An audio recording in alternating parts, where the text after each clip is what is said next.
بسم الله الرحمن الرحيم. إخواني أخواتي، السلام عليكم ورحمة الله وبركاته. واحد الواقعة أو حدث وقع قبيلة في صلاة العصر في المسجد. بغيت نشارك معكم، نناقش معكم باش نستخلصوا من هاد الدروس وتعم الفائدة إن شاء الله. المهم كيف تتعرفوا أن كاين واحد الوقت ما بين الأذان وإقامة الصلاة، يعني في هذا المسجد محددة في ربع ساعة. فاللي وقع هو أن الإمام تعطل، يعني الإقامة ديال الصلاة تعطلات، فاتت ربع ساعة تقريبا بواحد 7 دقائق. أنا الحساب اللي حسبت تقريبا واحد 7 دقائق. لكن واحد شوية يعني أنا والمصلين كاملين يعني جالسين حنا تنتسناو، تنتفاجئوا بواحد الصوت من اللور. واحد الإنسان يعني راجل بعقله تيغوت، تيهضر بالجد، يعني تيهضر بصوت مرتفع.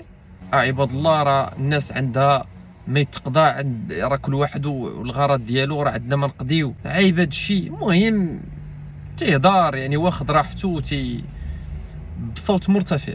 فالمؤذن اللي جالس تيتسنى معنا ناض دخل المقصوره اللي هي خاصه بالقيمين الدينيين، الامام والمؤذن. لبس هذاك الرداء ديال الامام، وخرج هو اللي ولا صلى بينا صلاه العصر. اذا فاللي تيهمني انا من خلال هذه الواقعه هذه، فهاد التصرف وهذا السلوك اللي صدر من عند هذا الانسان هذا، اللي اكيد انه تيظن بانه دار شي حاجه اللي هي مزيانه، دار معروف انه استنكر هذاك الامر وعبر عن ذلك بصوت مرتفع في المسجد. لكن في الحقيقه هو دار خطأ كبير، وما قام به هذا الانسان هذا فتنه، عين الفتنه. وهنا استحضر الواقعه، الروايه ديال الصحابي معاذ، فاش كان صلى بالمسلمين، كان صلى بهم احدى الصلوات الفريضه، وكان صلى بهم بسوره البقره. ف كثر القيل والقال، والناس بحال تنفروا منه، يعني بزاف ديال الناس لم يطيقوا هاد الطول ديال هاد الصلاه، ولان الدنيا مخلطه، فيها اللي قادر وفيها اللي ما قادرش، فيها اللي صغير وفيها اللي كبير، فيها اللي مريض، كل الظروف ديالو. فكثر القيل والقال. فلما بلغ هذا الامر رسول الله صلى الله عليه وسلم، تلاقى مع معاذ، جاء عنده وقال ليه: افتان انت يا معاذ؟ افتان انت يا معاذ؟ يعني لاحظوا الفرق. رسول الله صلى الله عليه وسلم انكر هذا العمل على الصحابي الجليل معاذ رضي الله عنه. علاش؟ فقط لان من خلال هذاك السلوك اللي صدر منه، انه صلى بهم بواحد الصوره طويله وما راعاش الظروف ديال اي واحد تماياك. استنكر عليه يعني هذا السلوك، وقال ليه: كون صليتي، بدا تيقترح عليه، قال لي: كون صليتي سبح باسم ربك الاعلى، قال لي: كون صليتي والشمس وضحاها، قال لي: كون صليتي باقرا. ذكر لي تقريبا شي 4 ديال الصور كما اتذكر.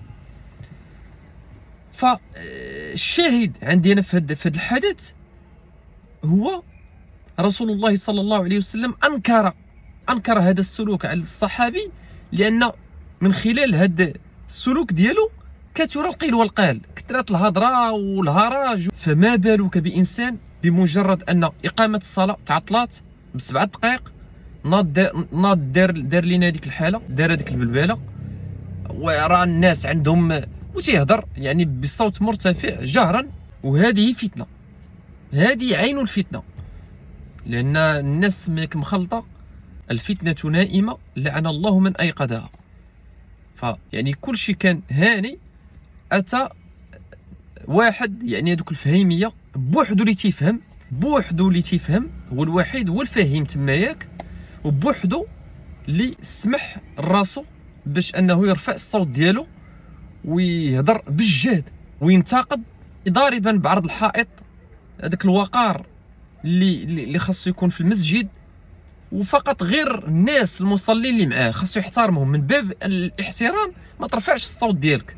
والناس ترونكيل جالسه. كاين اللي ما عندوش مشكل، كاين اللي التامس العذر، كاين اللي واخا زربان مثلا التامس العذر لهذاك الامام ولا الناس اللي مسؤولين المسجد، الله يحسن العوان.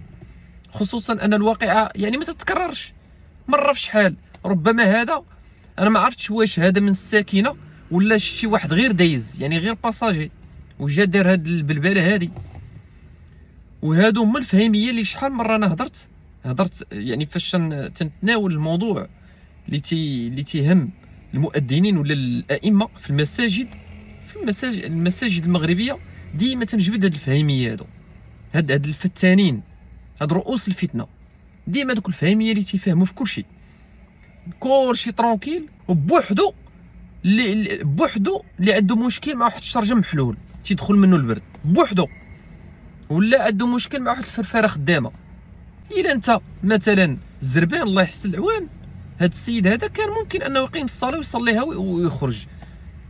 افضل كان غادي يكون افضل ب1000 مره من انه يدير هذيك البلبله تماك ويدير هذيك الفتنه. يعني ما نفع راسو ما نفع الامه اللي كاينه في المسجد. ومن الحكمه انت استنكرتي هذاك، بغيتي تستنكر هذاك السلوك مثلا اللي صدر على المسؤولين على المسجد لانهم تعطلوا على الناس. كان ممكن انه يصبر حتى تقام الصلاه وتكمل، وكان يهضر منه الامام ولا منه المؤذن، كان يهضر معاهم يعني في سريه. لان معلوم القاعده المعروفه عند العلماء تيقول لك النصيحه امام الملأ فضيحه، والنصيحه امام الملأ هي بمثابه توبيخ.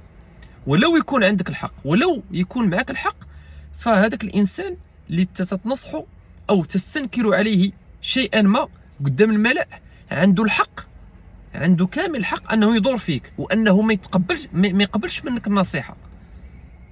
بينه وبين نفسه مزيان ياخذ بهذيك النصيحه باش يطور من نفسه، باش يصلح الاخطاء ديالو بعيد على الانظار ديالك. ولكن قدامك خاصو يدور فيك يجاوبك، لان تعتبر بمثابه توبيخ.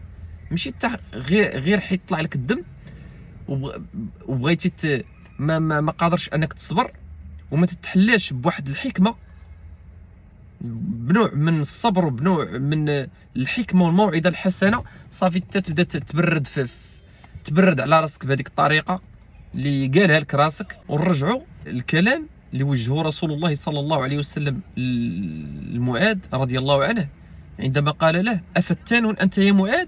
علاش قال لي افتان؟ لان قام بواحد السلوك اللي غادي يولي فيه القيل والقال، غادي تولي فيه الهضره، حتى هذاك اللي ساكت غادي يولي يهضر. تتقوم بواحد السلوك تستفز فيه الناس. السلام عليكم ورحمه الله وبركاته.